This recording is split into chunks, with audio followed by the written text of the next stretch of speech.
ఏపీలో 2019 ఎన్నికల్లో అసాధారణ గెలుపు తర్వాత గత 5 ఏళ్ల పాటు దుర్భేద్యంగా కనిపించిన వైసీపీ గత ఎన్నికల్లో మాత్రం దారుణంగా పతనమైంది.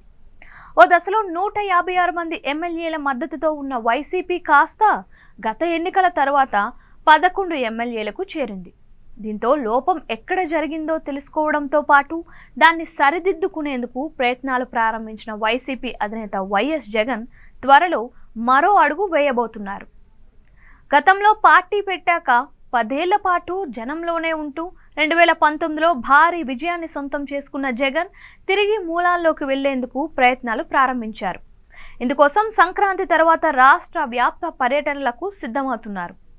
ప్రతి నియోజకవర్గంలోనూ 2 రోజుల పాటు ఉండేలా షెడ్యూల్ ప్లాన్ చేస్తున్నారు. ప్రతి నియోజకవర్గంలో 2 రోజుల పాటు సమీక్షలు ఉంటాయని పార్టీ నేతలు చెబుతున్నారు.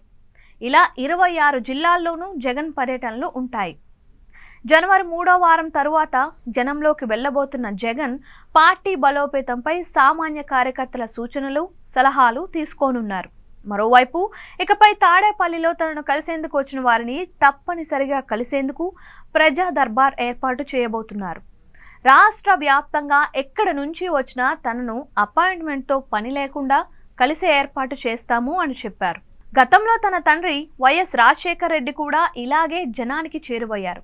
కానీ జగన్ మాత్రం అధికారంలోకి వచ్చాక ప్రజా దర్బార్ నిర్వహించాలని భావించినా సాధ్యం కాలేదు. ఇప్పుడు దాన్ని తెరపైకి తీసుకొస్తున్నారు.